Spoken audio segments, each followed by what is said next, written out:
How to update your Voloco app. Want the latest feature and bug fixes in Voloco? Let's update it in few steps. On iPhone, open the App Store, type Voloco in the search bar, and hit search. Tap the app icon. If it says open, your app is already up to date. Or if you see update, tap it. And it will take some time to update. Once the update is finished, tap open and enjoy the latest feature or preset and bug fixes. And that's it. Your Voloco is now fresh, updated, and ready for your next hit track.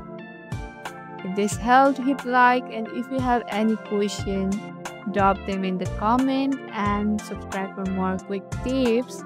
Catch you in the next one.